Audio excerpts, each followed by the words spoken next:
It's the biggest. It's the best. It's Bond. And beyond.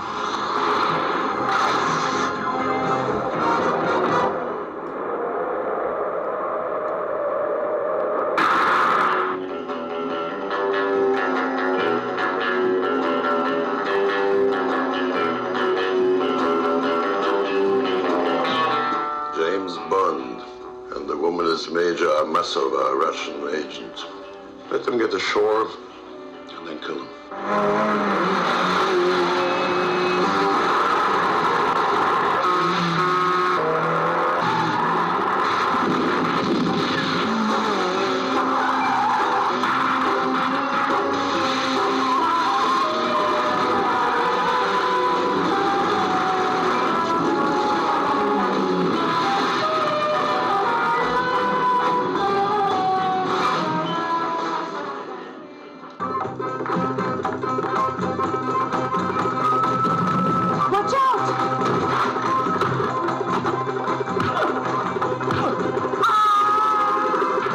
Business and your people get killed. We both know that. Then this mission is over. I will kill you. Within minutes, New York and Moscow will cease to exist.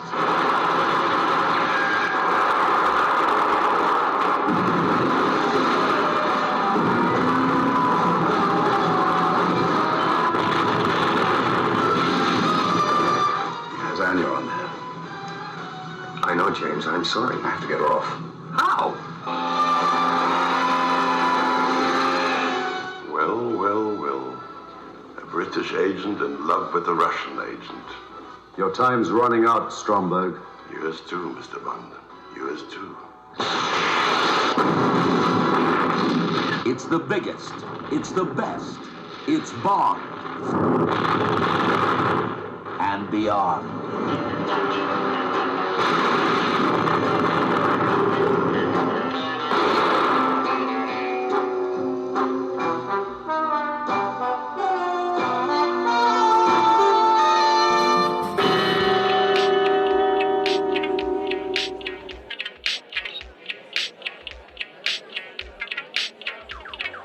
Welcome to the Tailoring Talk Show with me, your host, Roberto Revilla. I'm a bespoke tailor, menswear designer, and founder of Roberto Revilla London Suit and Shirt Makers. This is the podcast where you drop in for the threads, but often leave with something quite unexpected. If you haven't already, please support the show by subscribing and leaving us a rating and a review if you're listening on Apple Podcasts or Spotify. It's time for part 10 of the Tailoring Talk James Bondathon, where we follow the James Bond film series in order, ticking off each movie as each month goes by. My guests and I deep dive into each film, covering everything from our overall review to the plot, clothes, gadgets, cast, behind-the-scenes stories, and our favourite moments. Step back into the Tailoring Talk time machine as we head to 1977 after the longest gap between Bond movies to date. The Spy Who Loved Me finally made it to movie theatres worldwide, and we cannot wait to get into this one. Once again, I'm joined by the mortgage advisor who loved me. It's Philip Rahman. Philip, how are you? Bobby, how you doing? You all right? I'm good, thank you. How are you feeling? Because you did message me before we got on to say you weren't feeling too well. You look good, though. Thanks, man. Doing Movember, so I got rid of the beard. And trying to grow the moustache, and it's so far working out all right. And later on this month, I'm going to be doing a really long walk to raise awareness as well. So that's what's been going on. Oh, okay, cool. John's disappeared, so this is completely messing up my intros. He's gone again, hasn't he? Okay, well, John will be with us at some point, and now it's just completely muffed up what I was going to do for him. Anyway, from the Play, Pause, Turn podcast, we have the Android fanboy who loved me. It's the voice of reason, Alex Hansford. Alex, how are you? Hello, Bobby. I'm good. I hope you listened to the latest podcast. Samsung versus Apple. I ended up having both devices, so I had to pit them against each other. I know that was a nice surprise actually, and we will be plugging that time and time again as this episode progresses. I'm hoping that we do get John back, but actually, do you know what, Alex? You pretend to be John for a second, okay? Next, it's the teacher who loved me with his beautiful, rich, golden voice, which today, funnily, sounds a little bit like Alex Hansford's voice from the Play Pause Turn podcast. It's John Evans. John, how are you? Well, hello, Bobby. How are you? How's it going? I've got to speak really close to the mic like this. It's very important. It's and you have to lower your voice an octave. So that's as low I could go. I can't go any lower than this. It's this is seriously, it's the 10th episode. It's not working for you, is it? I was going to say it is kind of working, but I would be lying to you. John, please come back. Last but not least, we have a new guest whose support we have appreciated so much. He's contributed from afar with his enthusiasm and feedback after every episode, the subject of weird looks on his commute as he's giggled at by Londoners everywhere. What he doesn't know about Bond cars is not worth knowing. It's the client who loves me, Kevin Foster. Kevin, welcome, and thank you so much for joining us. What an intro! Oh, thank you very much. It's a pleasure. It's quite strange seeing the faces behind all the dulcet tones. I am the laughing man on the morning commute from Hampshire. So good to be. Brilliant. No, honestly, thank you so much. When I was writing the client who loved me, I thought that sounds kind of cheeky and funny. But now saying it out loud, it sounds extremely rude. But I'm his tailor, everybody listening at home. And Bobby, all I can say is nobody does it better. Thank you so much. Now I know what music to use for my 20th anniversary Instagram montage. And we will go back and do our... John, hello? He's frozen again. We've totally lost him. Okay. Let's get into it. Right. So before we get started, let's get our spoiler alert in nice and early. This film has been out for 45 years, but for those of you who haven't seen it, we will be spoiling the living daylights out of this one. Yes, I have not come up with a new thing for that. Sorry. I will try harder. So if you haven't seen the living daylights, and if you haven't seen The Spy Who Loved Me, hit pause, go see the movie and rejoin us after. So, The Spy Who Loved Me was released July the 7th, 1977, with a runtime of 2 hours. Budget of $13.5 million, which was double that of the previous two films. But it grossed a whopping $185.4 million. It was seen as a return to form for the series, and this film is rated by many as Roger Moore's absolute standout movie of his 7-picture run as 007. Stars Roger Moore as James Bond, Barbara Bach as Major Anya Amasova, Carl Stromberg as Kurt Jurgens, Richard Keel as Jules, Caroline Munro as Naomi, alongside returning cast regulars Desmond Llewellyn, Bernard Lee, and Lois Maxwell. So let's go to Phil. Phil, was this your first time? I'm talking about the film. This is first time I saw it. I saw it yesterday. This came up coincidentally the year I was born. And what really struck me about this film was that this kind of took us away from Sean Connery as Bond, and it really kind of brought out Roger Moore's strengths more. And I was thoroughly entertained by this film, and I would happily see this again. Yeah. Year I was born as well. Now the secret's out the bag. Everyone thinks I was born in 87. Alex, was this your first time? It was not. No, it wasn't my first Bond, but I've seen this before, but it ages. So in some ways it ages really well because it's a very good Bond. But in other ways, it ages really badly because of most of the misogyny. But it is really funny, so you let it off of a lot of this stuff. But yeah, no, it's really good. It's a really good Bond. Yeah. Kevin, is this This is obviously not the first time. Sorry. I'm also feeling very old. I was 9 when this film came out. Wow.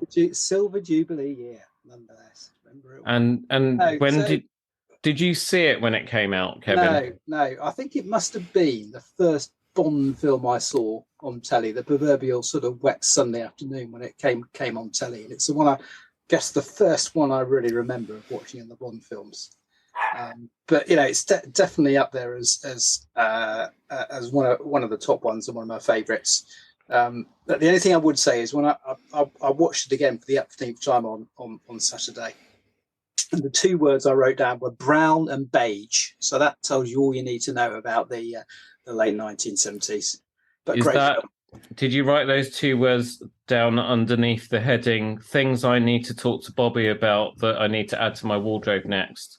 Well, all I remember about the late 1970s is that time in your life when your parents buy your clothes for you. And I remember this hideous brown beige knitted tank top that I got given that was made to wear. And oh God, I think I've still got sort of like fashion trauma. I'd reckon there's a guy on Tottenham Court Road. You can turn up and you can sort of unburden yourself of all your sort of like fashion traumas from an early age. You give him a big check at the end of it. He sends you a couple of nice clothes afterwards, and you go away happy. So I mean, but, yeah, I think that's the problem.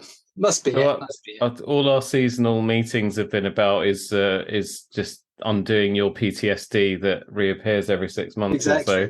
Yeah. No, brilliant. Glad to be of service. On your Secret Service? No, God, I need to stop trying to do bomb puns. So I saw it this weekend. It's the first time I've actually seen it all the way through, because I'd obviously seen bits of it when I was a kid. Like Phil, 77's the year that I was introduced to the world, just after Presley died. Elvis Presley, that is. And I remember, obviously, Jaws, I remember for this. I remembered the fight from the train. I remembered the fight in the scaffolding or whatever. I had no idea, obviously, where it was. And that was pretty much... Oh, and obviously the Lotus Esprit as well. The weird thing was, given that I've not seen this film for probably about 35 years or more, I was able to quote the film seconds ahead of dialogue happening in those key sequences. And obviously Roger Moore's double entendres as well. So I was obviously paying some attention when I was about 6 years old. And I just absolutely loved it. I had such a great time with it. I really, really did. And I know we usually wait till the end of the episode to give our ratings and so on. So I won't go that far, but this is going to score very, very highly for me. I thought it was absolutely wonderful, and it was a real return to form. And I totally agree with Phil that it suddenly we have Roger Moore's 007, not, sort of half Roger Moore, half trying to be Sean Connery kind of thing that was going on in the last couple of films. So yeah, no, it was absolutely great. So the plot overall, the storyline involves a reclusive megalomaniac named Karl Stromberg who plans to destroy the world and create a new civilization under the sea. Bond teams up with Soviet agent Anya Amasova to stop the plans, all while being hunted by Stromberg's powerful henchman Jules.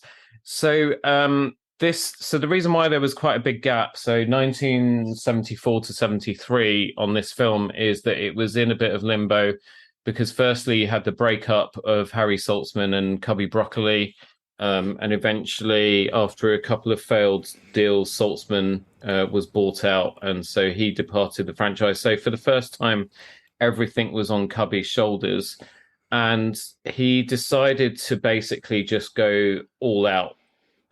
Doubled the money, just threw absolutely everything in the kitchen sink at it, because this was like the last throw of the dice for James Bond, because the last 2 films, were still financially successful but hadn't been greatly received. There was still this Sean Connery hangover going on. Then they ran into development problems with the script. Firstly, they had to come up with a whole original script, because Ian Fleming had allowed them to use the name of the book.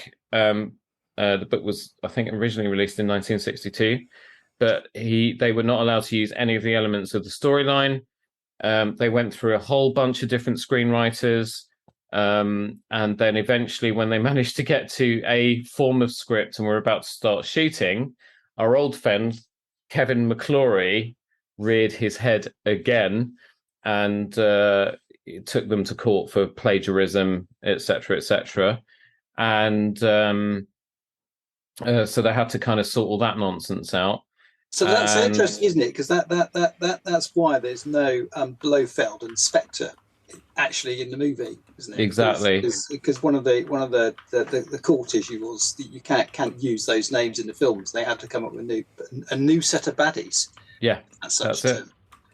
Exactly. But also, the significant thing was that the main baddie, who was, remind me, Stromberg. Yeah. He wasn't the major villain. He wasn't the major star in it. The major star was actually Jaws, and he doesn't even say anything.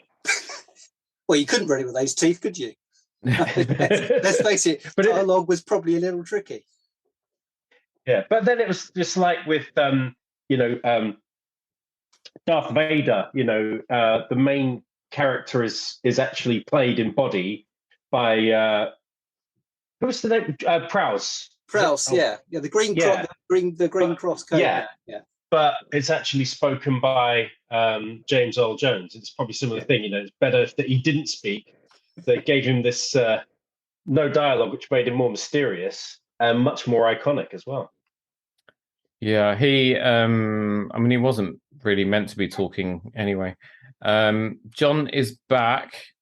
John. Hello. Can I do my intro for you, please? Yes.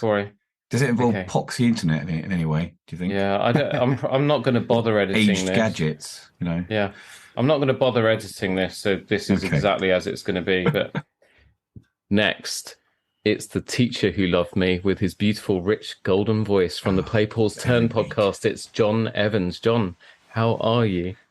A little bit vexed by modern technology.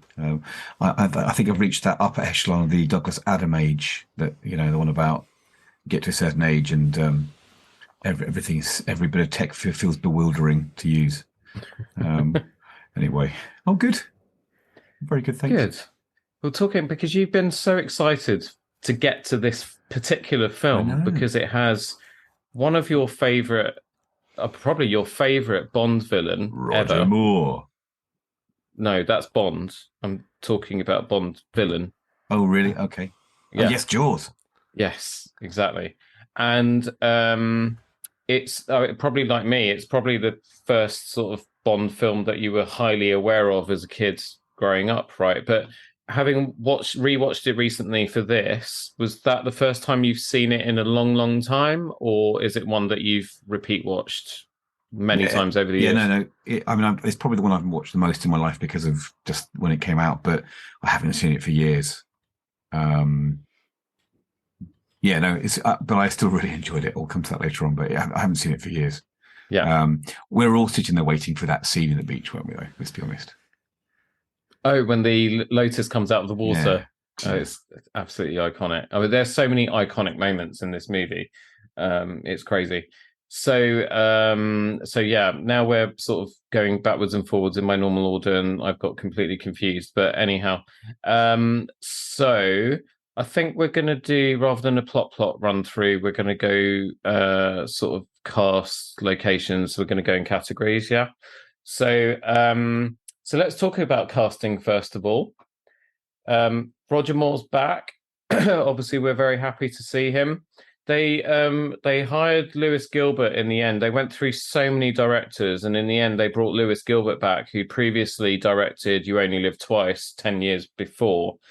And it's really funny because not just that director, but You Only Live Twice, there are some similarities between the films. Thankfully, not the dodgy hair pieces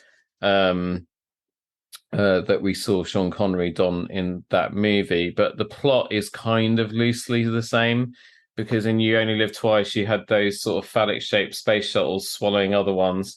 And in this one, you've got massive supertanker that is swallowing atomic submarines and harvesting their missiles and stuff like that. But I think that was pretty deliberate because, they kind of figured we need to kind of get back to some sort of formula. So obviously Roger Moore's back. One of the very last castings, because they seem to just cast the Bond girls at the last minute, was Barbara Bach as Agent Triple X. There's a name, isn't there? Agent Triple X. In the great tradition of Bond films about giving your leading lady a porn star name, I mean, Triple X. That's something, isn't it? That literally only just occurred to me just this second. Okay. Really? Really? Yeah. Come on, Phil. We really do find that hard. It really did. And just for everybody at home, in case you're wondering why we never hear from John ever again on this episode, it's because his internet's let him down again. So yeah, I don't think John's going to try again. He's just told me on Discord that this will be the last attempt. So anyway, so Barbara Bach as Triple X, because now I can't remember her name. Anya Amasova. That's it. And what's his face? Kurt Jurgens was Carl Stromberg, who's the villain of the piece. Let's focus on Barbara Bach first of all. Yes. Yeah. What? Right, Kevin. How was she? Bond girls to date. How did she do? I thought that she's up there in the top echelons of Bond girls. I feel for all her parts. So joking apart, though, I don't know. She probably the first Bond girl that actually has more than a passing love interest. You think? Compared to previous films. I mean, we're not in the quite where we are now when we get to No Time to Die, but perhaps the first Bond girl I think that actually does more than just turn up, smile, take her clothes off, and sleep with a leading man. But yeah, no, great. I think she plays the part well, and has much more depth to her character than some of the previous ladies we had in the role. But not Diana Rigg. But not Diana Rigg. No, I wasn't going to mention that, but no. Okay, fine. Well, she's each still their number own. one. As my father would say, it wouldn't do if we all like the same. Alex, how was Barbara Bach for you? Yeah. Well, I'm trying to work out the right way of saying it. You can disagree with what he just said. No, to be honest, I thought she was okay. I was more interested. I was more interested in Valerie Leon because she was the receptionist. Oh, at the hotel. At the hotel, and just it was like everything was framed around a certain part of her anatomy. Yeah, that was a serious outfit she was wearing as well. It was, and also there was this weird dynamic between the two girls, and I was like, where is this going? This is a Bond film. It's not going to go anywhere else. But like, what's going on here? Because you two are not going to fight it out. So what's I don't know. Anyway, I was a little bit distracted with her, but I thought she was the other one was a solid 8. Sorry, which one? The receptionist or the main Bond girl of the film? No, well, sounds like both at the same time, preferably. I'd give them both an 8. If you turn the 8 on its side, that's just there we go. Oh my god, Philip, let's just talk about all the Bond girls in general here for the sake of time. But Phil, have at it. Phil's frozen now. John, I think we were just talking about Barbara Bach, Ringo's wife. Yes. There seems to be a bit of a sort of 1970s theme of extreme décolletage in the films, and as try as I might watching this, I could not look at her face. And I struggled a lot. And my wife was next to me, and even she was saying, goodness me. I was most impressed, in fact, with the 1970s bra companies for keeping them in at all times. I thought all the action she was doing, she was never undignified in her way she moved around, and I was quite impressed with that. And I think did they Oh, invent you're dialogue? talking about this. The cleavage. Yeah. Yeah. Like being I sort was of just dangerously impressed. close to popping out. Well, Yeah. God, it was just amazing because Yeah. she was doing, a lot of, she's a major, she's lots of flying kicks and things, mostly at the beginning of the film. And I thought basically when was nylon invented? Was it the 60s or 70s? I have no idea. Why are you asking I me? don't know. I just thought I'm just thinking that she did a very good job of holding it all in more than anything else. Okay. That's not Do they like have clothing. double-sided sticky tape? Apparently, Possibly. that's the secret, according to Mrs. Foster. Yeah.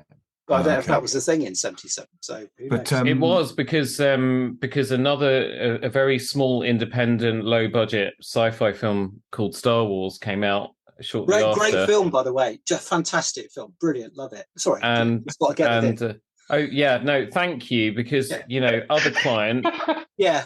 Rich, I don't That's what I know. might just say. Yeah, was it the Live and Let Die episode where he confessed that he'd never seen it before? Never seen Star Wars. Oh God, honestly, Richard, if you're listening to this, which you will be, when I see you next, you're going to get a slap across the back of the head after I've taken your Amex off you. Give him a Star Wars Blu-ray, just and then put it on the bill. I'll tell you what he's done though, right? I'll show this to you guys. Hide it in one of his pockets when you and say, "Oh no, it's in the pocket." Rich, bless him, he sent me The Godfather. He sent me Goldfinger, Thunderball, Live and Let Die, Diamonds Are Forever, You Only Live Twice, and he sent me a DVD of Our Friends in the North, and I have no idea what that has to do series. other than the fact it stars Daniel Craig. It's very good, apparently. I've not seen it, but I've heard good things about it. Yeah, that's the only thing he asked me to send back when I'd finished with it. So thank you, Richard. But you need to see Star Wars. So anyway, we were back to taping breasts, and Carrie Fisher had to tape hers down because there are no bras in space. So that was the most famous usage of taping of female things. Phil, Bond girls in this film. Okay, so as far as Barbara Batch, I mean, she was clearly a well-written character, and she's very, very beautiful. I wouldn't say she was particularly memorable compared to some of the other Bond girls I've seen, but I think, what she had to do, she had to kind of come across with this kind of weird sort of Russian accent, which I don't think suited her, which then probably made some of her acting feel a bit uncomfortable. But at the same time, she delivered the writing as well as she could. And I think she did the best she could based on the kind of her as an actress. I think this was very much more centered around Roger Moore and Jaws. And everyone else. Oh, and also the other character I really liked was the guy that Roger Moore met in that kind of weird Lawrence of Arabia scene where he's getting the information about Calbert and Fekish, and he's he's got this real sort of like really wealthy sort of Arabian sort of mood where he's like, oh, this bores me. You just want this information. It's so tiresome, and then there's all those other like Bond girls who we think he's going to get it on, and he just comes up with one of the better double entendres from the very end of that scene as well. So is that his old Cambridge friend from in the sort of Kent, his old Cambridge friend? Yeah, where he has to delve deep into the pleasures of Egypt, I believe. Exactly. Yes. Deeply into. Yeah. What was Bond's shag count in this film? Was it 4 or 5? Got to keep track. Okay, so let's see. So he must have definitely. Well, we know that he did XXX, so that's 1. It was the girl in the snow at the beginning, so wasn't there? The girl in the snow at the beginning. Yeah. Because he had to pull out the Egyptian harem. I mean, we're assuming he just had 1 at that point. Yeah. So we'll just say 1 there. He didn't get to do Naomi, the one that he blows up in a helicopter. So we're still at 3. There's another one, I'm sure of it. They didn't get the receptionist. Didn't get the receptionist. She was trying, wasn't she? Yeah. So it's just 3. She No, it's made more an than that. impression. No, it's more than that. It's more than that. No, I think it's 3. Yeah. Well, 4 if you include the major as well, surely. What? Oh, it's what? Because so Triple X and the Major are 2 different personas, so it counts Sorry, I'm as thinking 2. Xander. I'm thinking of Vin Diesel. Are we talking about the major again? Sorry. Vin Diesel. Are we talking about Fast and the Furious all of a sudden? Triple X, mate. By the way, I picked my Super up on Thursday. Okay, yeah, fine. Yeah, I think it was just 3. Okay. Yeah. Villains. Quality, not quantity. Then clearly, all about quality, exactly. Let's talk about. But he is a little bit of a sex pest still, though, isn't he? There's still a little bit of that hangover from Sean Connery. Where so if there's the scene where she works out that Bond is the one who killed her lover, stroke other agent, right, from the KGB, and I thought that was really, really well played.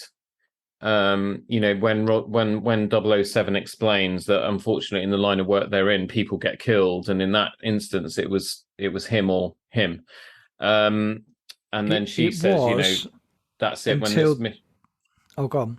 No, go on, Alex. Well, it was until the end, which we'll come on to later. But you're right. He explained it really well, and you ended up going, "Yep, fair dues. You're both in this industry. You know how it works. You know what's going to happen." Yeah, so, and she says, "When this mission's over, I'm going to kill you." And then the next scene, it cuts to where they're on the sort of pulley rope thing from the helicopter to go down onto the sub, and he's grinning up at her like a perverted little puppy. It's just if you missed that, go back and watch it again. You'll see what I mean.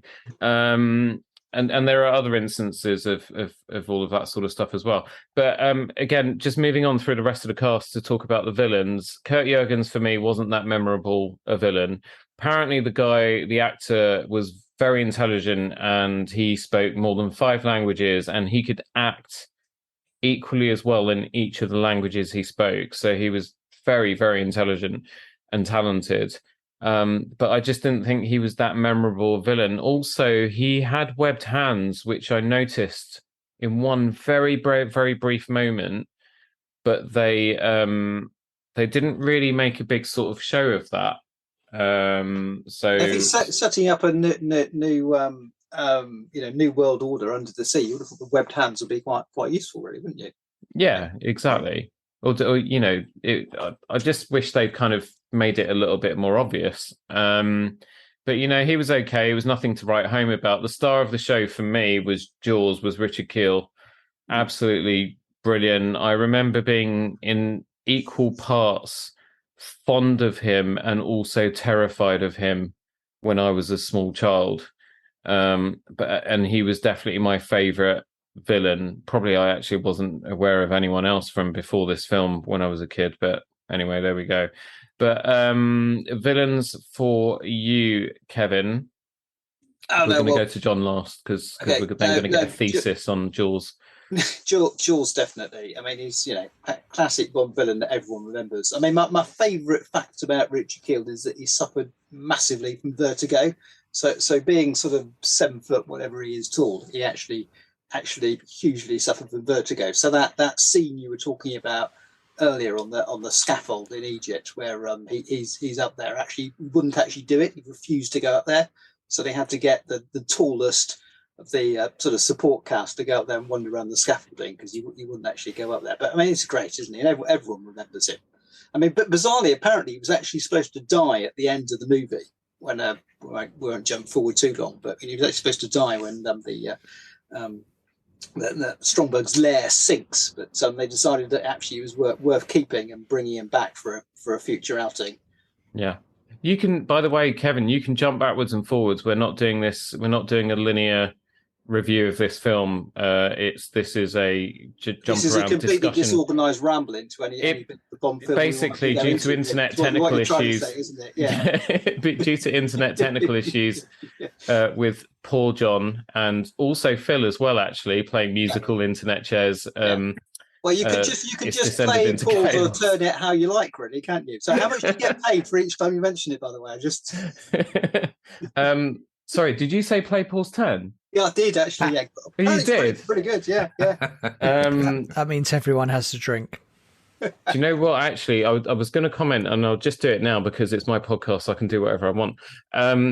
The last episode of Play Paul's Turn, anyone, which actually will be from 2 months ago by the time this goes out, was an Apple versus Android face-off between Alex and John, and it was absolutely brilliant. It was so good. So well done, guys. That's Play Paul's Turn, everyone. Available wherever you like to get your podcasts. They're getting too drunk, mate. Careful. Yeah. I haven't drunk or taken any drugs today, by the way.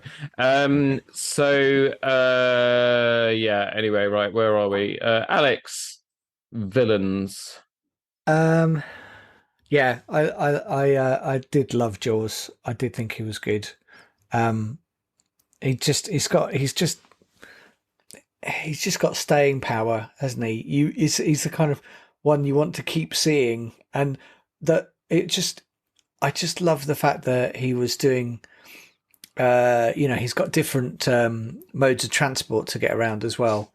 So it's nice to see him. Nice to see him traveling, because you just see him walking around otherwise. But it's like no. He's now got wasn't he in a helicopter? Or I can't remember what he was in.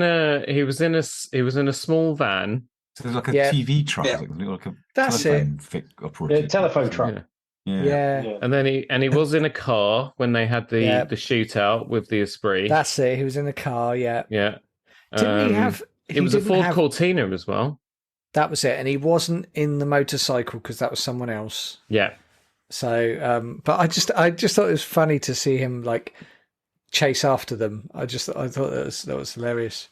There were nice little touches that the actor put in as well, because he originally, when he was approached to play the part, so he was I think he was actually filming Silver Streak at the time, the Richard Pryor Gene Wilder movie, and he was approached to play the role of Jaws, and when he had the initial conversation with Cubby, he wasn't that impressed because he saw it as a really one-dimensional kind of villain. But then he told the producers that he had an idea to sort of humanize him a little bit, and they really, really liked that. And so he took the gig, and sort of said to himself, listen, Richard, you're an actor, you can make something of this, and also it's Bond. You'd be sort of silly not to do it. But I just love those little touches to the character, like when the Cortina crashes into that Italian guy's house, right, and explodes, and he walks out vertically, and it drops vertically to the roof. Yeah, exactly. It explodes, and he just walks out of the house and looks at this poor guy whose house has just been destroyed, and just sort of dusts himself off as he trots down the road. And then when he goes through the train window and rolls down the slope, and then sort of gets up and just brushes his jacket off and sort of walks off. I don't know what his clothes are made out of, but I mean, they're fantastic. I mean, they're very hard wearing, aren't they? Burn-proof, They couldn't kill, or suits they couldn't destroy. Let's face it. Exactly. No, it was excellent. It was really good. I mean, that's why he's so iconic, isn't it? Yeah, no, totally. And obviously, there's the jump. The jump scene in the train carriage when Barbara Bach opens the wardrobe door and he's in there. That really got me. Phil.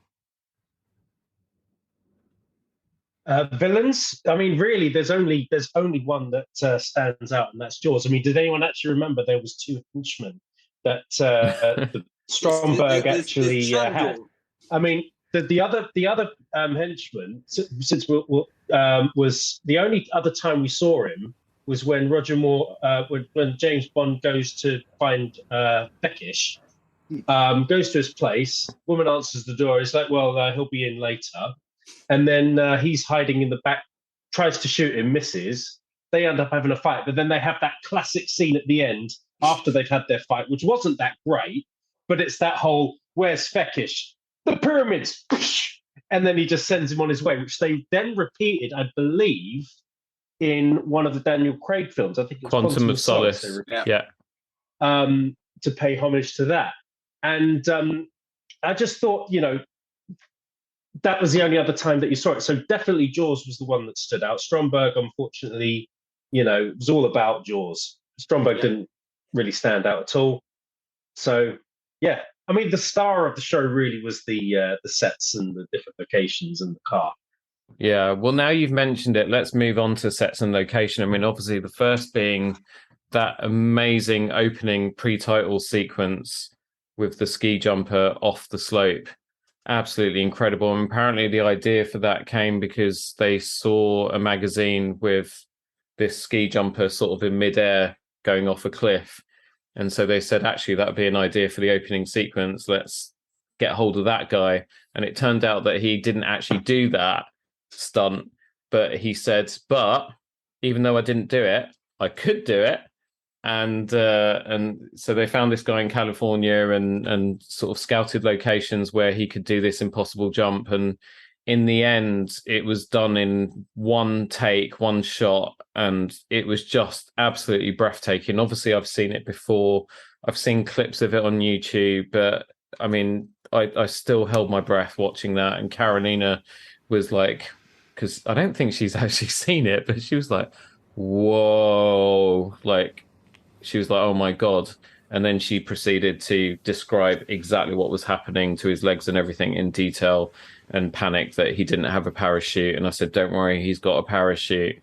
And Rick being Sylvester, that she's very anti-Brexiteer, she wasn't that impressed when the parachute opened. But, what can you do? Well, he was 77, wasn't it? It was the Jubilee year. Rick Sylvester, that was the name of the stuff. Rick Sylvester, but it almost went horribly wrong. So if you watch really carefully, when he opens the parachute and starts descending, of course, he's kicked the skis off, but the skis, of course, descend quicker than a man does in the parachute. So one of the skis almost takes out the parachute as he's going down. So it was a bit, apparently, it actually almost ended up in a bit of a disaster, really. Wow. I noticed when that scene was on that the very last lingering shot where you see the dangerous flipping ski, just to the top left corner of that shot, you can just see a little bit of camera lens or something going on. And I noticed that. And then when I did a bit of research about this, apparently everyone else has stopped filming, thinking the stunt wouldn't work. And one lone cameraman decided just to keep rolling and zoomed in on it and caught it. Because the whole of that sequence is one take, it's all uncut. Which in this day and age you'd never see, would you? Yeah. No, definitely not.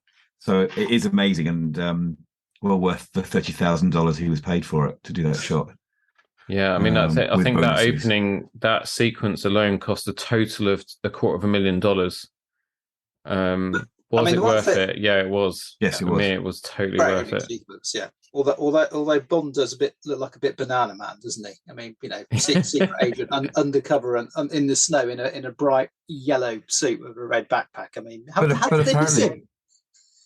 Well, no, what really helped more at this level, or Bond, the character, was this kind of elevated Bond up to superhero status after this film. Up until then, he was this sort of smooth-talking, martini-drinking assassin. But after that, he was. I think that's why the films became so lucrative, because he was like the it chap in terms of superheroes, and that's exactly what the franchise needed really after Connery left. Yeah, exactly. The locations were all amazing. This was a visually stunning film. They just went grand in every way. The sets were absolutely fantastic as well, and they actually had an Academy Award nomination for set design, and it was so well deserved. And I'm going to mix special effects in with sets here because they're part and parcel of the same thing. But I didn't realize until afterwards, when I started to do my homework, that massive super tanker that's swallowing all those little submarines was a model. They used so many models in this film, miniatures, and the work that went in, it was just absolutely incredible. I mean, tankers of that size will create a sort of wave behind them that's 2-3 miles long. And to be able to build something to scale where the audience would just believe that, I mean, even the Stromberg's kind of thing on stilts that comes in and out of the water, that was based on a Japanese underwater laboratory that actually existed. So yeah, it was just, and then obviously the pyramids in Egypt as well. They were filming out there. They had loads of problems in Egypt, by the way. So Richard Keel, when he got out there finally, his luggage got lost, and unfortunately, it was the bag that had all his clothes and his shoes in, and the guy's like 7'4" or whatever. So they had to really quickly get someone to make his shoes bespoke, and it's like they were looking at these things when they were already saying like you could literally row down the Nile in them. They look like flipping canoes. They had food issues as well because apparently the food wasn't very good out there. So Cubby basically paid for steak and lamb and chicken and all this other amazing stuff to be shipped over or flown over. But unfortunately, someone forgot to turn the refrigerator on. So by the time it landed in Egypt, it was all completely perished. So in the end, Cubby basically had to fly in pasta and tomatoes, and then he made a spaghetti with the ragu, and that's how they fed the cast and crew. They had a problem with accommodation as well because the government decided that there was going to be some sort of summit or whatever. So they basically took over the two major hotels in Cairo. So they had to basically camp instead. So many problems beset this film from start to finish. It's just amazing that they got to the finished product that they did.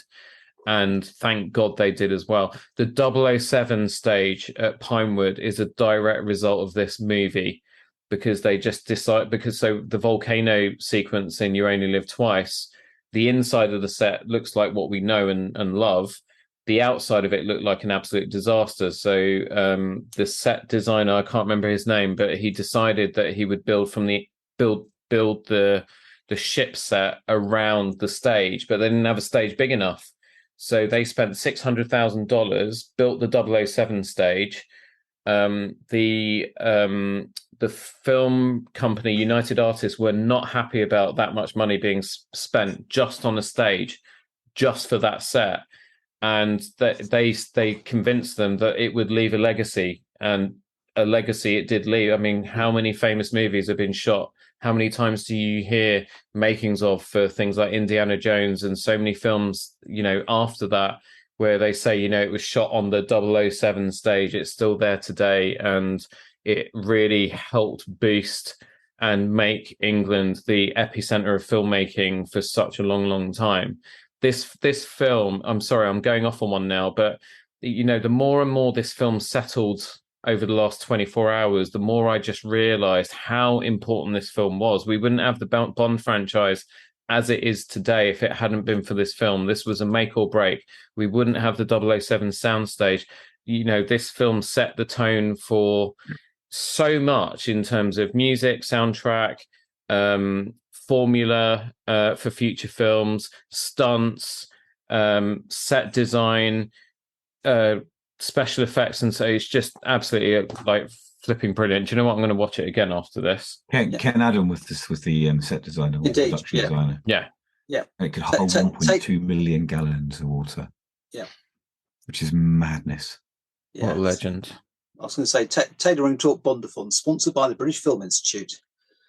Yeah, I'll take the money wherever I can get it. Trust me. So yeah, Phil, I wanted to ask you about what you thought about, because it's something that you've commented on before, and I particularly remember you really loved On Her Majesty's Secret Service because of the scope of that, particularly the Piz Gloria thing with the skiing and all of that on the mountain. And then You Only Live Twice was one that you were really disappointed with because you just found it quite dark and sort of dull and very self-contained. So how was this for you? Because this was a real globe-trotting adventure. I mean, when you look at the locations list at the end of the film, it's probably the longest of any of the 10 Bond films that we've now seen to date. I think also about the different locations that they went to, the fact that we went to Egypt and they really sold Egypt, because they basically sold it very much as a tourist destination. Whereas in the 70s, not that many people would have really been able to see these exotic locations. So you actually see the tourists actually looking at the pyramids, and you've got that voice of what was the villain from Diamonds Are Forever, who did the voice at the pyramids. Yeah, Charles Gray, who was also in Charles Gray. Other Sean Connery Bond film. Yeah. So you had that sort of element. You had the really huge scenes, because what they did was they didn't just shoot the scenes in the location. That was it. They actually made the locations the star. So when you got to Egypt, when they actually finished off coming out of the telephone van, and they're looking for Jaws, they pull out and you see the really tall pillars of Egypt, which I really loved. You have to suspend your disbelief a bit, because they were in the car all night and they come out, there's not a bead of sweat on either of them. But they go out in this piping hot, Egypt weather. They would have been cooked in that van. And then you've got Sardinia. What I loved about Sardinia, when they actually were panning out and you'd actually see the locations, but I really loved the hotel suite decoration inside the hotel suite. Leading up to this point, we've all been complaining about the real old style interiors of the hotels that we'd seen James Bond in. But in this one, you had this beautiful soft furnishings, lovely location, and you would enjoy staying in that hotel room now. And so they took us somewhere. They took us on a journey.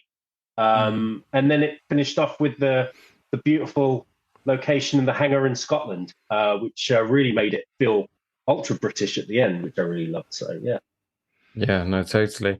No, we haven't talked about the title sequence, which was the first time a Bond actor was featured in a title sequence for any of these films.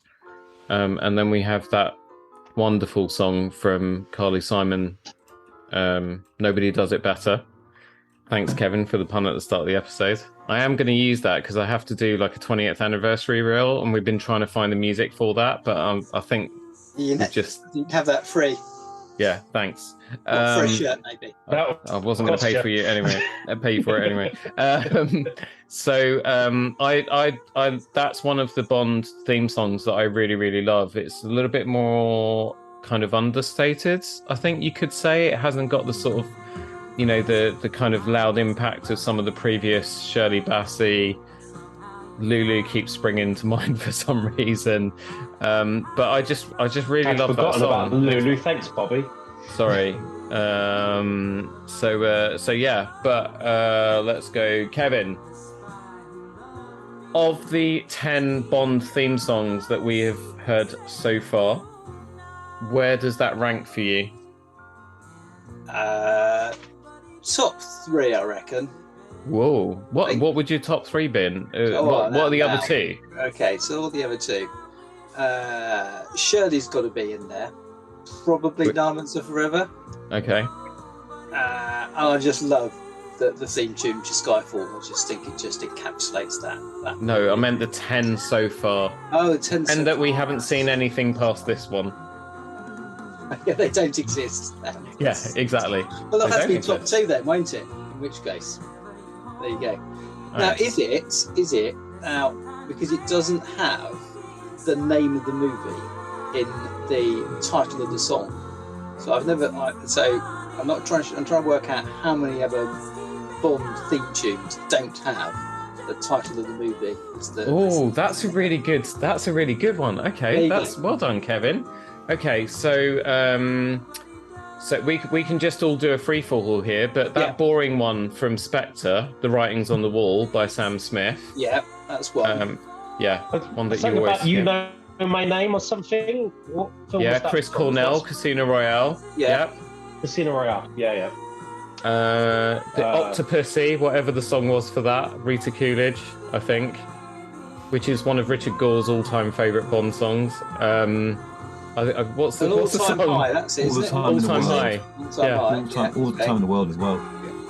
Didn't have. It wasn't called Her Majesty's Secret Service, was it? The song. All the Time in the World. Yeah, but technically it wasn't the theme song, was it? Yeah.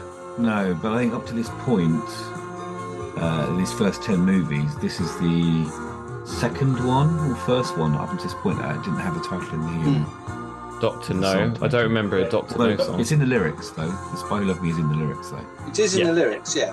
Yeah. But it's not the song title, I guess. That's the obscure pub quiz question. Yeah. Great song though. Yeah. Oh, it is. Absolutely. Absolutely fantastic. There wasn't really much controversy going on around this song. She obviously just I couldn't really find much about it. I think she just turned up and sang it and it was fine. There was none of the drama that Nancy Sinatra went through. There was no, sort of fainting episodes a la Tom, what's his name? Jones. And I was about to say Tom Holland, but wrong podcast. We talk about that on Play Pause Turn. Phil, you love your music. You love your Bond theme tunes. Where does this sit for you? I'm going to sound controversial. Not one of my favorites. The only reason for that is it's just, I suppose I understand what Bond does in that this film. They not only do they that really helps when you're doing this podcast. By the way. Understanding what Bond does really helps for this. Yeah, no, in the sense that in leading up to this, the last two Roger Moore films, they'd written it with Sean Connery in mind. Mm-hmm. This one, they'd kind of redone everything so that it played to his strengths. And so they probably felt they maybe had to do that with the soundtrack. I mean, the first thing I wrote as he's coming out of the cabin in Austria is when the Bond soundtrack comes out, the first thing I say is Bond has gone disco. Oh yeah, because they kind of had that. It's got that they had that kind of wah guitar sound. Isn't yeah. It? That was the riff from "You Should Be Dancing," wasn't it? From Saturday. Yeah, it was that kind Saturday Night Fever. Yeah. So they got that going on. Made me laugh. And Kevin's got his role going. Yeah, and then Bond comes out, and then the song comes out, and it's a very safe choice because Carly Simon's hugely popular at the time. But I don't think it was necessarily particularly original or iconic. It's just it could have been released as anything or any soundtrack of the time. It's not iconic enough as a Bond soundtrack for me. So basically, one of the early drafts was by Anthony Burgess, who wrote A Clockwork Orange. So not bad pedigree there, although I've never actually seen that film. You need to watch it. It's a good film. Is it? With an amazing soundtrack as well. Why do I think it's a scary film? It's disturbing. Yeah, it's got a pretty nasty rape sequence in it, and the immersion therapy is pretty awful in the film as well. Okay, so maybe that is one that I go to my grave never watching. Then you won't lose any sleep not watching it, in my opinion. Oh no, it's one of my favourite films. So his treatment of the screenplay was odd, to say the least. But he also decided that basically his treatment of the screenplay, which was rejected, obviously, but basically featured both Bond and Henry Kissinger naked. It involved a plot to blow up the Queen at the Sydney Opera House, and it involved a boxing kangaroo. He also submitted lyrics for the title song, and I have some of them here. The spy who loved me ceased to be a spy. He shut his spying eye to all but me. Broccoli told him politely where to go. So thank God Carly Simon and whoever actually ended up writing that song. The credits will be in the show notes because I have to adhere to strict copyright rules as I play the soundtrack over this little bit that we're doing here. So Alex, hi Alex. Hey.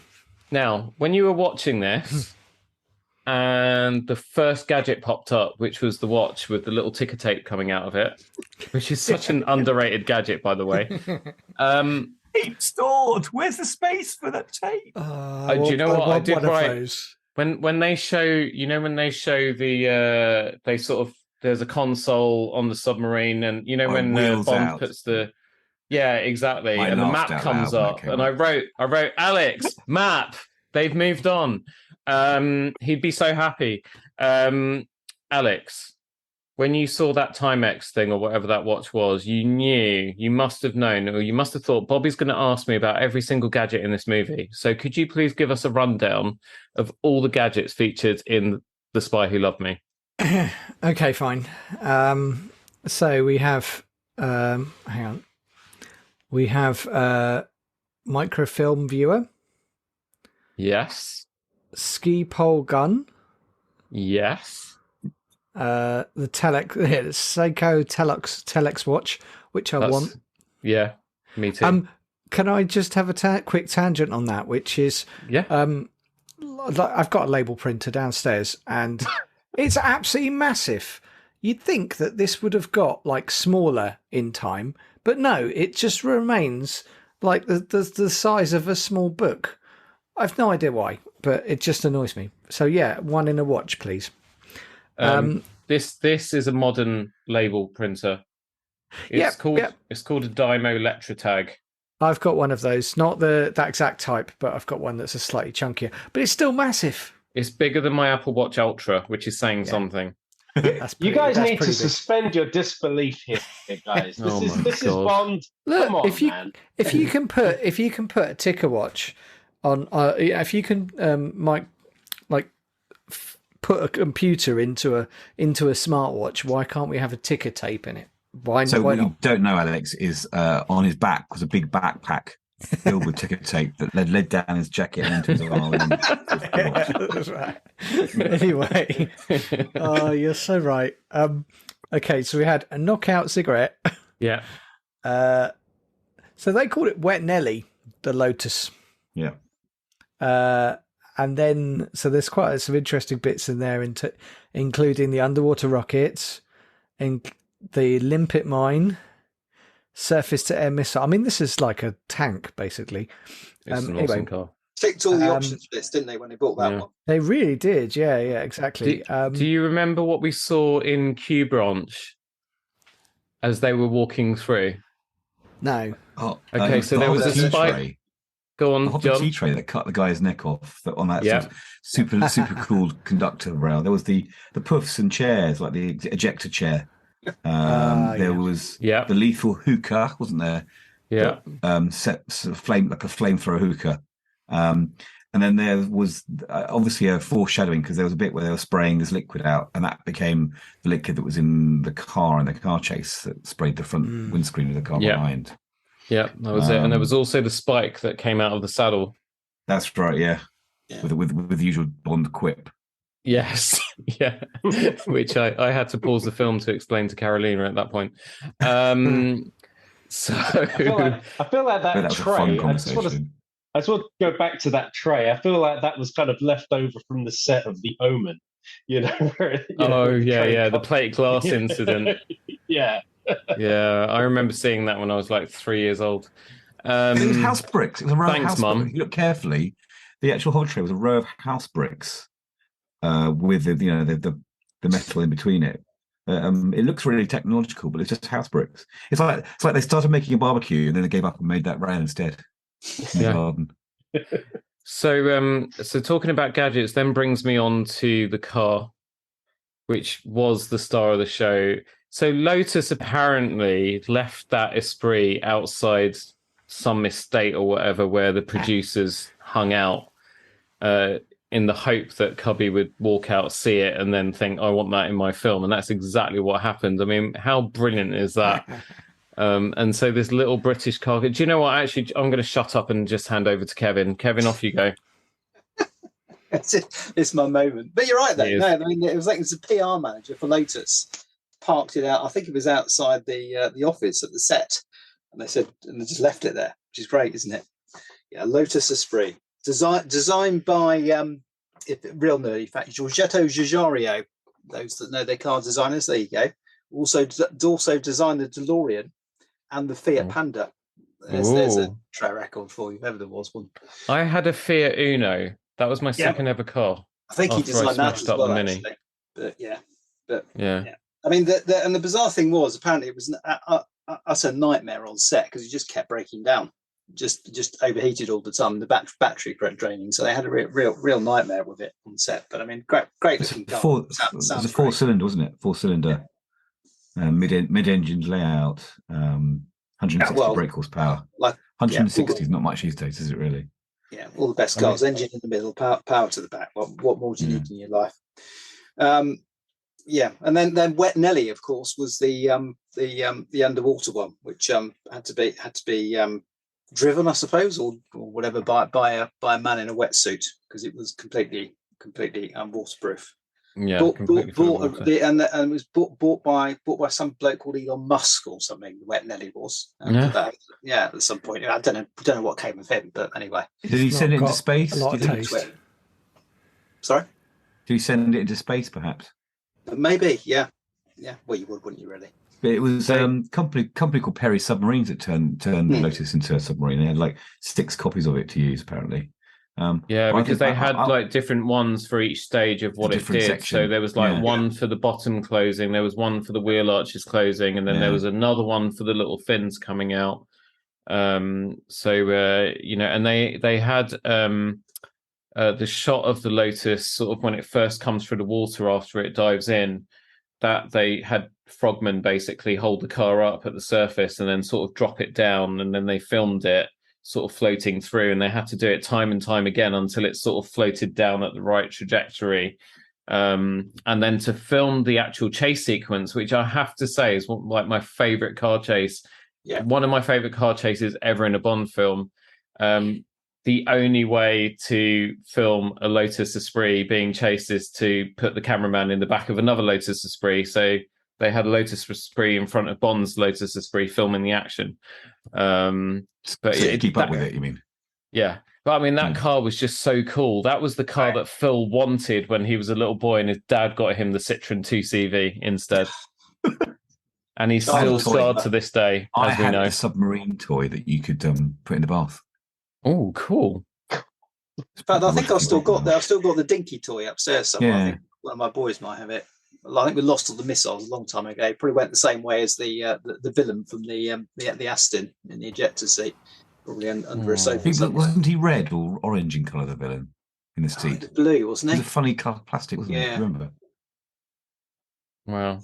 But great car. There's some bizarre things in that, there, isn't there? You notice when the bit where Jules is chasing them in the car, in the Cortina, the Ford Cortina.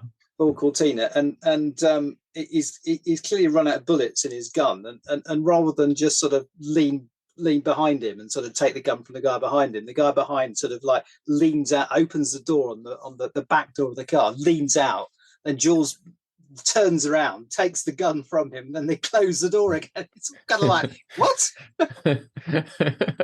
Did we mention the amazing sidecar missile that was popped out from the motorbike? That's it. Yeah, my wife laughed. Yeah. She fell out of the seat laughing when she saw that.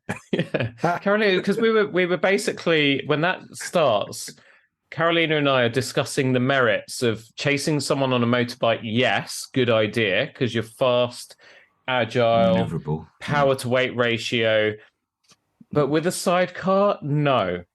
And then when it gets to the bit where he shoots the sidecar off, we were like, oh, okay, now we get it. but I mean, that was the first WTF moment, and then we were like, okay, this film, all bets are off. They've really gone all out with this. But it was such a thrilling sequence, really. I absolutely loved it. And then obviously just crowned off by the Cortina going off the cliff and dropping completely vertical into that poor guy's house and exploding. Exactly.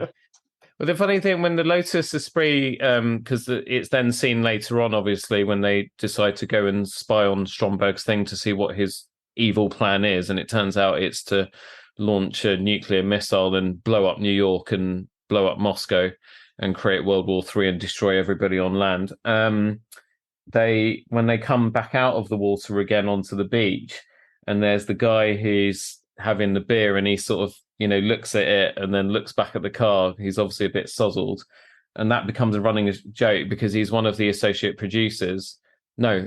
directors, one of the location assistant directors. and he actually appears in like the next 3 or 4 Bond films in cameos, pretty much doing the same thing. So before that, there's a little toddler that sort of like, doesn't exclaim, sort of kind of, can't quite say, which was apparently Richard Keel's son. Oh, wow. I don't think he makes a cameo appearance in a subsequent Bond movie, but there you go. Since we're on obscure Bond trivia. Yeah, well, I think his wife was pregnant at the time with maybe their second child, I guess. And so his family were flying around with him. And apparently, so in London, they had a custom bed for Richard Keel, because obviously he's so tall. So he's 7'4". 7'2". 7'2" he is. 7'4", I saw in the documentary. Yeah. That weather was 7'2", 7'4", tomatoes. His wife was 5 foot. So, but anyway, they had this custom bed, and then moving on. They had to fly this custom bed around the world, every location that he was. I didn't hear what you said there, but in editing, I will be swearing at you. They had to fly Richard Keel's custom bed all around the world to like every country that they were filming in. That's mental. Having to accommodate that much for that big guy. I mean, it's got a roll mat, really long roll mat instead. Get him a sleeping bag and a roll mat. Yeah, exactly. Perfect. Yeah. Apparently he was very lethargic. Like he'd lost energy really quickly because of his size, his metabolic rate. He just used energy up faster than normal people do. So I imagine they had to keep giving him little rests on set and stuff. And there was the stuntman, the one who usually, what's the guy's name? The one that got involved in the shark stuff in Thunderball and stuff. Bob, what's his face? He had to stand in for Richard Keel in a lot of the train sequence as well, and he's the one that jumps out the window. Obviously, they didn't put Richard Keel through the window; they'd have just completely blown out the whole set. So yeah, there we go. So that's about it on gadgets and cars. I'm getting a new car this week. Sorry, I was asked in the chat to mention it. I think you need to explain it. Are you having a midlife crisis, Bobby? No, because it's not a Porsche. It is red though. It looks like a midlife crisis car. I'm getting a Toyota GR Supra Pro, and Kevin's just given a thumbs up. So I'm so happy. It's fast enough to kill Porsches at the sort of sub 911 level, but it's not expensive enough for my clients to think that they're paying me too much. So hits the sweet spot. But yeah, and I'm keeping the Mini, and that is the twist, because I was originally going to be exchanging the JCW for the Supra, but I was looking at the numbers and also the fact that I love that Mini so much, and I am going to keep it for the time being. Which engine did you go for? Did you go for the twin scroll turbocharger?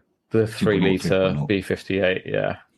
335 brake horsepower. So that's basically double the Lotus Esprit from this film. Mm-hmm. And it'll be triple by the time I've taken it to Lichfield next week. And it's over 3 times the size of my car. Because mine has a 0.8 litre engine. So yeah, but you've got an electric car, so no. Well, I do, but the other car isn't electric. This is a smart roadster. Oh, okay. Oh, cool. That's a whole conversation about that. But, yeah, it's not Bond related, but could there be a podcast about that? Yes. We should do one actually. I did a road trip. I went to the to watch the All Blacks and Wales play this weekend, and so I took the car, took the roadster. It's a brilliant road, like long distance car. It's really good fun. Anyway, road trip podcast, Alex. There's something in there. Yeah. Oh, yeah. The quandary I have is my electric car is dead at the moment. Batteries are gone. Brakes are gone. So I've been lent a very, very nice brand new hybrid Hyundai Ioniq. Nice. And the problem is, of course, it's so much nicer than my car.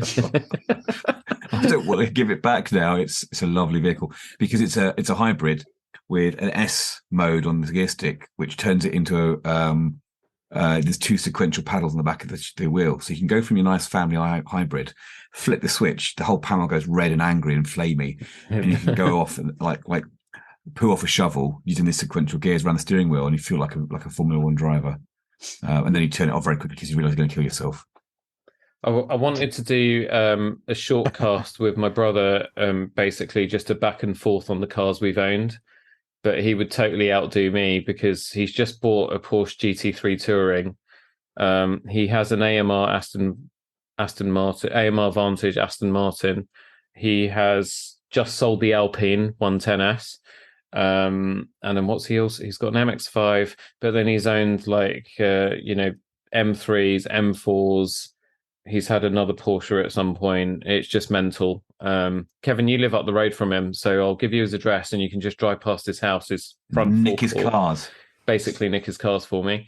So yeah, and then whereas mine starts off with Austin Mini Mayfair, Fiat Uno 800, a Toyota Corolla. I'm back in a Toyota, and then a Toyota Auris, and then another Toyota Auris, and then it slowly starts to get better eventually. But yeah, what he has to talk about is infinitely more interesting than what I have to talk about. But anyway, Thursday is new car collection day, so I'll be bombarding Discord with pictures from every single angle. Anyway, there we go. We digress as always. So, is there anything else we need to talk about? I mean, overall, I think before we dive into ratings and reviews, anything else anyone wants to talk about? The only other thing I wanted to bring up was the fantastic scene where we go to the club to meet Max Calvert, and we see all the dancers in Egypt. It looked really, really exotic. And what I really loved about this scene was you got a sense of the two characters. It was written really, really well. It was a brilliant scene where the two characters were talking about their pasts.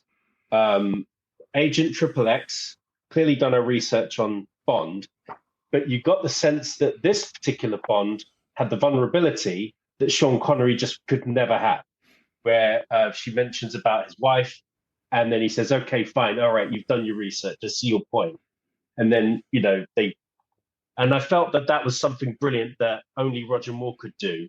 But then at the same time, Roger Moore can also deliver those one-liners and the, getting the British end up, sir, that give it his own unique stamp and the slightly raised eyebrow as well. And I really liked the character of Max Calvert. We only see him for one tiny scene, but this is kind of a staple actor that gets into pretty much every film as some sort of nail-on character. He's been in hundreds and hundreds of films, but he was the one character that the two agents really felt subservient to because he had the microfilm and he had what he wanted, and he just sort of played them off as if to say, it appears that someone else is interested in my merchandise. What are you going to do, Mr. Bond?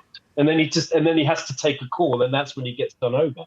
But I thought that he was a fantastic addition, and I think he added a little something to the film as well. So no, this film was excellent. Just quickly, that was Fekish, right? The one who had the microfilm, and then so he's actually no. I'm talking about Vernon Dobchev, who was Max Calvert in the club. Oh yeah, the guy with the moustache. Yeah. Oh yeah. With the curly hair. Yeah.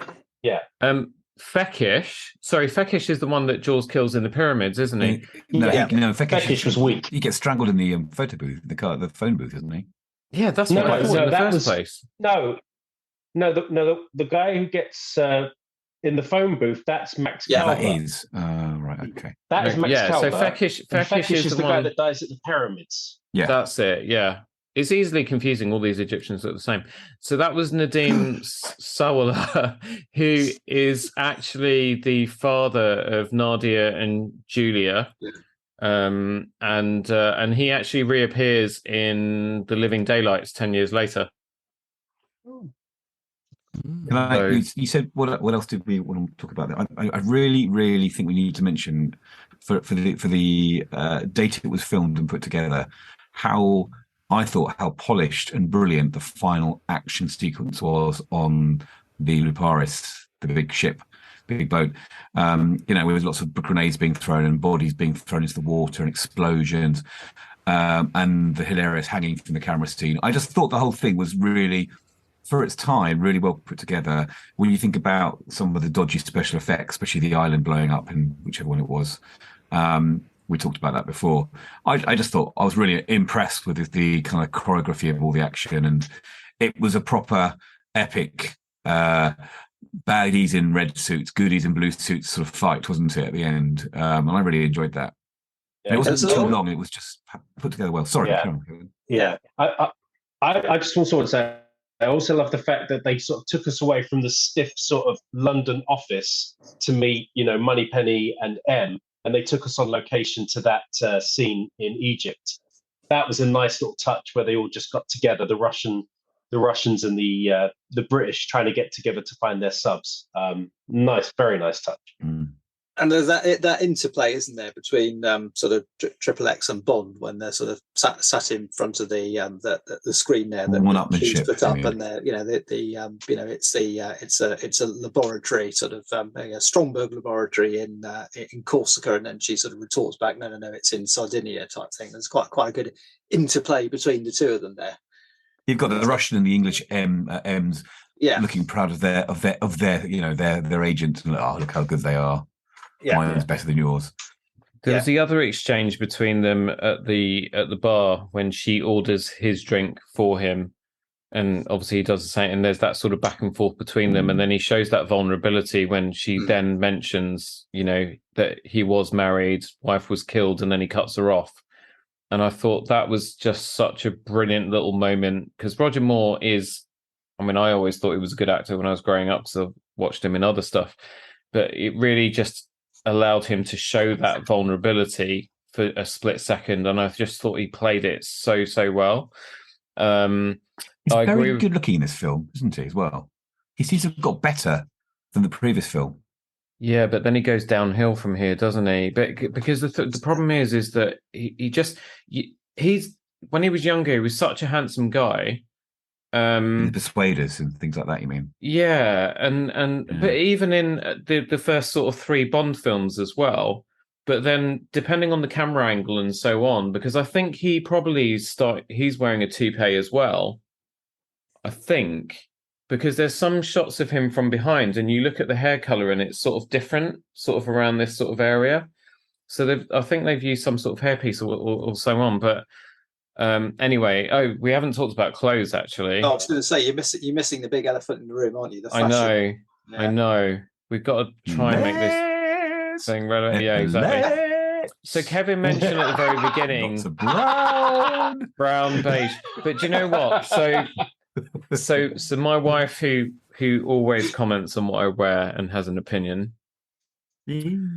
Do you know what? She's listening to these podcasts in earnest, so I will just say, if you're listening, honey, I love you very much, and you're always right. And I've just spilled the beans that I'm buying a car on Thursday. By this time, it'll be 2 months in, it'll be too late, and I might be dead. So this could be one of the last episodes. Posthumous podcast, yeah. Yeah, no, actually, she's well up for it. So and the car, yeah, yeah, we've been married too long, Kevin. So what was I going to say?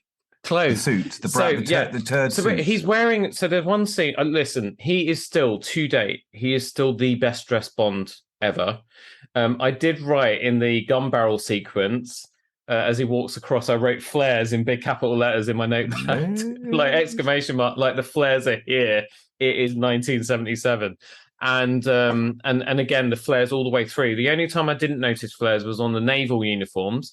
By the way, they really need to have Bond in uniform a lot more, because he just looks so good. I think the only times we've seen him in uniform are 3 times. We've seen Sean Connery in Is It You Only Live Twice, where he's assassinated. In the coffin. Yeah, this one. And Pierce Brosnan is in naval uniform at some point. I can't remember exactly when. Is it a funeral? Possibly. I don't know. We'll find out in 17 months' time or something. So it might have been in Goldeneye, actually. No. Tomorrow Never Dies? Could have been The World Is Not Enough or Die Another Day. I'm definitely right on one of those. There's quite a few to go through. You've gone through all listen up in about 6 months' time and you'll find out. Yeah. Longer than 6 months, dude.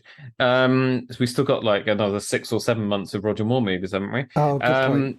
So yeah, but then he is wearing that sort of beigey kind of suit with the striped tie and the blue shirt.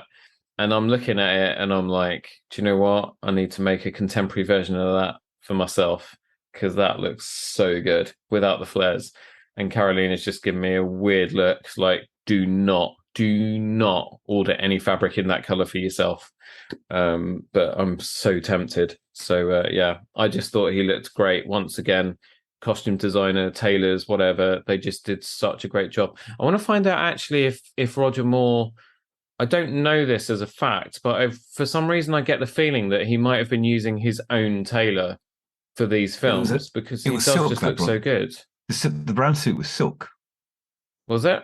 Yeah, it was silk. Okay, let me cross that off. It was designed by Angelo Roma in a light brown Dupioni silk. Apparently, it wonderfully complements Moore's warm complexion as well as the Mediterranean surroundings. There you go. Yeah. The lapels are wide and the trouser legs are flared, but the fit is superb. The suit coat has a clean cut with straight, structured shoulders, rope sleeve heads, a button to front, swelled edges, patchet pockets, and deep double vents. Do you know, it's like poetry, this description, isn't it? The flat trousers have no side pockets and no method of tightening the waist. I presume you're sewn into it then. The trousers fitted to the hips and upper thighs until the legs start to flare out a few inches above the knee. Do you know, there's some really quite fanatic people on the internet, aren't there, to write this sort of stuff? But there you go. Sorry, we all just went silent listening to you say all of that, John. Bond wears two shirts with this suit. The first is a fancy striped pattern in ecru with brown. The second shirt is solid cream. It's like listening to an audiobook. Yeah. It's very calming. It's very calming. Made by Frank Foster, apparently, as well. Do you know what? I think you and Alex should record a series of audiobooks for people that just can't get to sleep. Yeah. I've been told that people fall asleep when I'm talking, so that's about right. It's not because you're boring, Alex. It's you have a very Kevin as a super fan of this podcast. I've just anointed you as a super fan of Tailoring Talk. Because you're the only person that listens to it outside of us. I don't think even we listen to it. I listen to it. What do you think of John and Alex's voices? Don't you think they're very... Well, you tell me. I just, I feel as though I couldn't compete really. The sultry, dulcet tones. I mean, they're just made for radio, aren't they? Really? Well, exactly. What the faces certainly are. Faces for radio. That's it. I was trying exactly. You got a voice made for radio and a face for okay. Right. Let's wrap this up. And Bobby, one more thing. Yes, Alex. Escape pod. Shark. We got to talk about the shark. This is my animal for welfare bit. Was that shark real when Jules bit into it? What the frick? Like, seriously, does anyone... I can't find anything about that poor shark. I'm pretty sure it's mechanical. It looked really real, though. I have to say, everything looked really, really good in this film. But it would, they could have, but they did cut to it, so they could have. It wouldn't have been a real shark. It wouldn't. Yeah, I hope not. Don't worry. Definitely not. I'm just worried about animal welfare in the 70s. Do you know what? I've got a sort of on-set prescription from Pinewood Studios in front of me, and so when Stromberg gets killed by Bond, but Stromberg gets the first shot in. So basically, an accident happened on set. Roger Moore got in the way of the chair, and as it exploded, and he got set on fire. So he had to go to hospital or get medical assistance. And I have got the prescription here. Would you like to hear what it says? I need to try and read the handwriting, though. It's doctor's handwriting. Roger Moore. So 8th of November, 1976. It's a memo from the doctor, actually, the chief medical officer, to Messrs. Broccoli, Cartledge, Berkshire, Bailey and File. Roger Moore, the spy who loved me, quote unquote.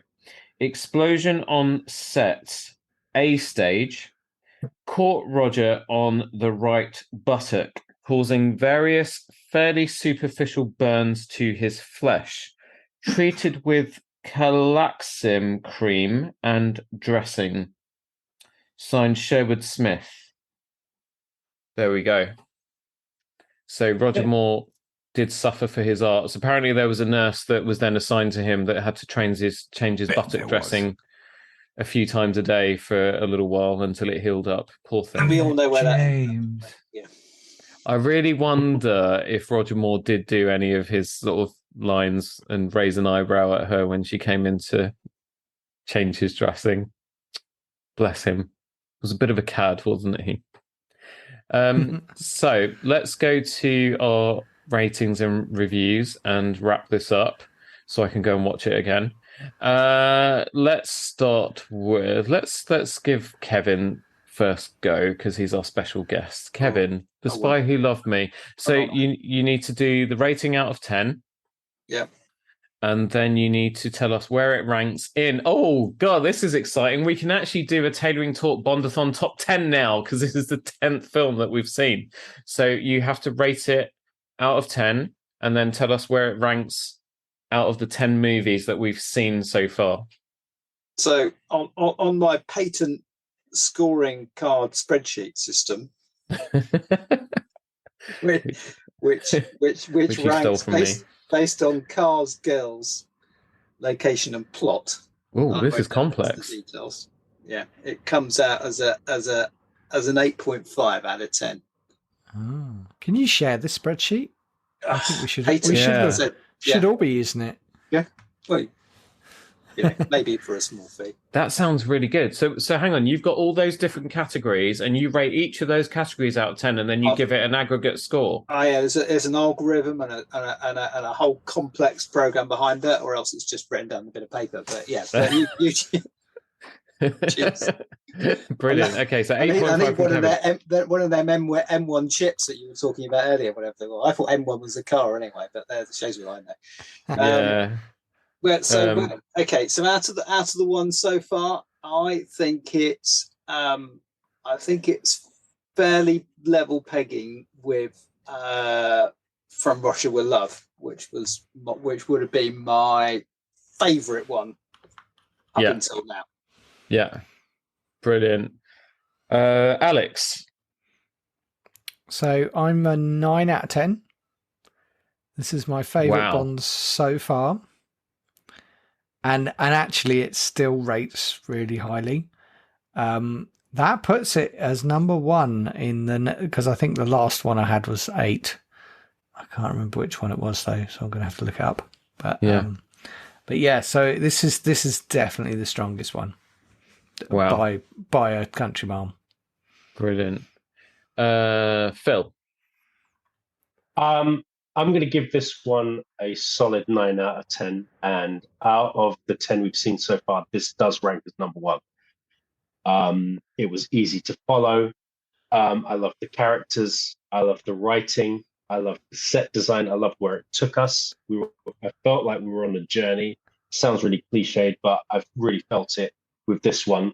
And I was trying to take myself to someone watching it in the 70s and how they would feel about all the exotic locations. And also just the enjoyment of, just dealing with just having the Silver Jubilee and then just feeling really proud about, the Union Jack opening at the beginning, going to the very end of the film where he basically says, "What are you doing keeping the British end up, sir?" I mean, how perfect was that? So I'm sure for the time it was amazing. And for me, it's the best one so far.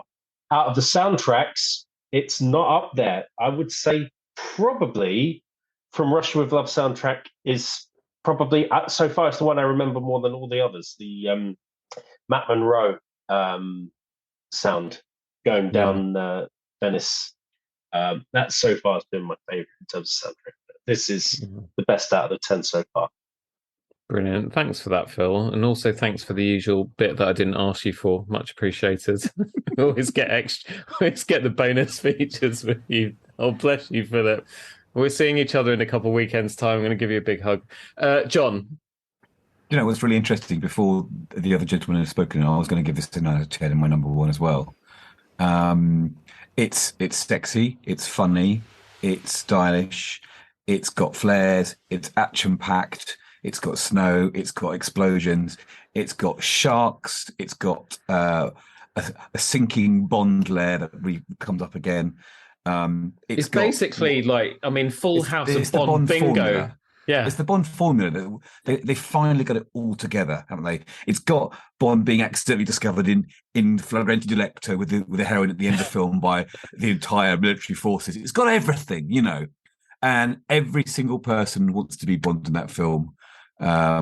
It's yeah. I mean, I'm with Phil. I'm not so bothered about Carly Simon, although my wife loved that soundtrack. I like a more bombastic, high strings, high brass soundtrack, to be honest myself. But yeah, definitely my favourite one of the 10 so far. Definitely 9 out of 10. I'd have given it a 10, except for Carly Simon. Yeah. Okay. Shame. Poor Carly Simon. So I'm now doing my usual, looking away from you all to look at my board on the wall. And I will give this. I was kind of thinking, is it an 8.75 or is it a 9? And I'm going to give it a 9. Just because of the way I feel about it 24 hours later. It was fun. You know, we laughed. It had moments. Well, the Lotus Esprit basically deserves 5 points on its own. I love the soundtrack. I just thought it was everything. I think it means a lot to me, this film, and because it is the one. It is my earliest memory of Bond, and Roger Moore, for all intents and purposes, was my Bond. Sean Connery, I didn't even know really existed when I was growing up as Bond. That is, I knew him as Highlander though, or you know, Ramirez from Spain with a Scottish accent. And the Presidio as well. Who's seen that film with Mark Harmon? The Presidio, Meg Ryan. You've never seen the Presidio? Where he kicks the hell out of that guy with just his thumb. Oh my God. Just look that scene up, right? The Presidio, Presidio. Yeah. Look it up on YouTube. Sean Connery kicking a bloke like the bejesus out of a bloke with just his thumb. It's absolutely brilliant. Anyway, so I give it a 9, which puts it joint top with From Russia with Love. I can't put it above From Russia with Love, because that film for me is just so special. But yeah, this did. I totally agree with John. It had everything. It was like the Full House of Bond bingo, and thank God for this film. Thank God that it was successful. Thank God they made it. Thank God they did what they did with it. Thank God they didn't let that Clockwork Orange guy script get through, because we wouldn't have some of the most wonderful Bond films yet to come, and Die Another Day. So there we go. Right.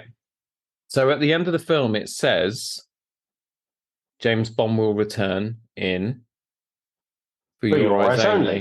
Which is not correct, though, is it? No, because Moonraker, wasn't it? Because a few months after a little independent science fiction film that we mentioned before, low budget thing by some unknown called George Lucas, who just previously made a student film, came out called Star Wars, and the producers' heads snapped round and they were like, oh, science fiction is trendy now, so they skipped to Moonraker instead. So we have Moonraker next, and I need to let Atif Ghaffar know that we are that stage, the sound doctor himself, Mr. Zebrahim Cinema. So I'm hoping that he's going to be joining this madness in a few weeks' time. So I'm really looking forward to that. Moonraker was one of my favorite films as a child because Star Wars was my favorite film. So any film that had lasers in it was something that I had to watch. How are we all looking forward to this? Phil, Moonraker mean anything to you? I'm afraid it does. We'll have to wait till we get through it.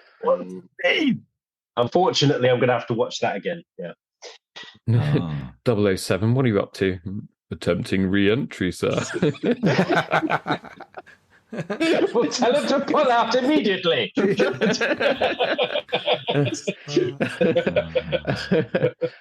John, I know you are, because it's the return of Jaws.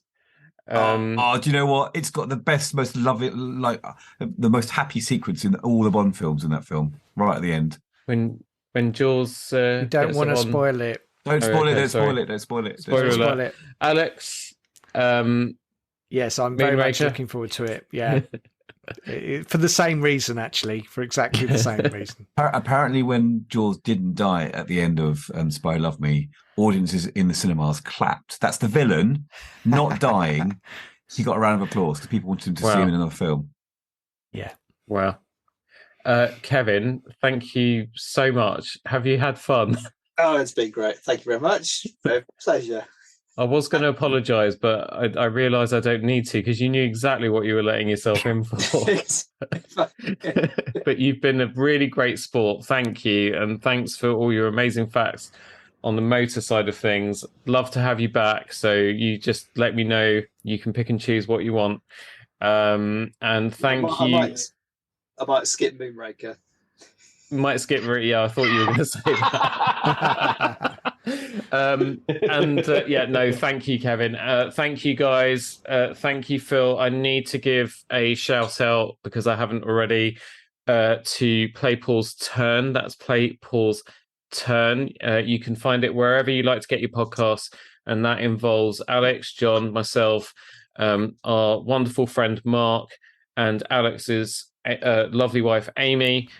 Discussing films and things that we've read and things that we played and gadgets, and very soon we're probably going to have to do an EV versus petrol motors episode. Thank you all so much for joining us once again. As I tell you every single time, we absolutely love making these 007 themed episodes, and I do love getting your feedback after each one. Tailoring Talk is on Instagram at Tailoring Talk Podcast. You can support the show by buying us a coffee at buymeacoffee.com/Roberto Revilla. You can also help us out by reviewing us and giving a rating if your podcast listening vessel allows it. We will be back next month to review Moonraker. Meantime, take care, and I'll see you on the next episode of Tailoring Talk. Bye-bye. Bye-bye. Bye.